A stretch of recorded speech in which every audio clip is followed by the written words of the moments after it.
iremos falar sobre as células procariontes, de um tipo específico, os bacilos.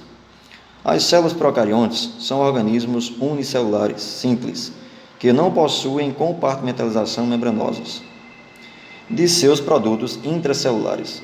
A principal característica de uma célula procarionte é a ausência de um núcleo delimitado. Nessas células, observa-se apenas um local, que é o nucleotídeo, contendo o DNA circular, podendo existir ainda pequenas moléculas de DNA livres no citoplasma, conhecidos como os plasmídeos.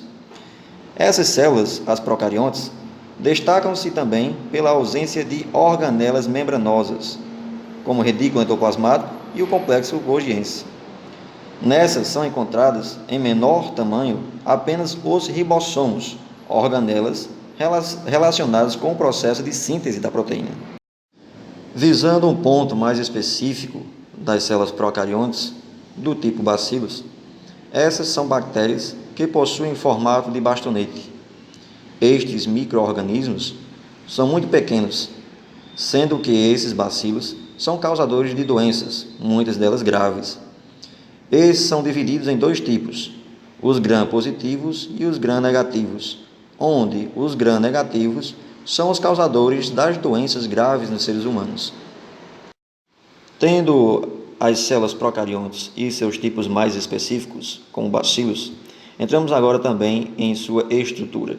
Observando sua estrutura de fora para dentro, a primeira que vemos é a cápsula, logo após a parede celular. Essa estrutura é formada por peptidoglicanos e é uma estrutura bem rígida, que confere a forma da célula bacteriana e também dá a proteção. Tendo as outras estruturas em um nível mais interno, vemos a membrana plasmática. Essa, quando comparada à membrana plasmática das eucariontes, tem uma certa semelhança, onde todas elas são lipoproteicas.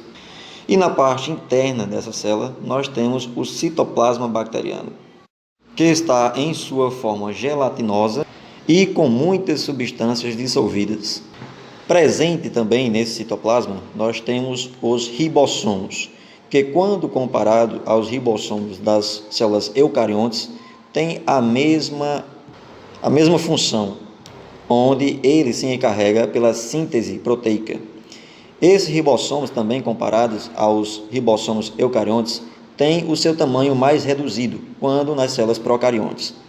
Já em relação ao seu material genético, existe uma composição formada por um DNA circular, formando assim um único cromossomo, recebendo o nome de nucleóide, que, como sabemos, nas células procariontes não existe núcleo. Então, esse material genético, esse nucleóide, está disperso no citoplasma.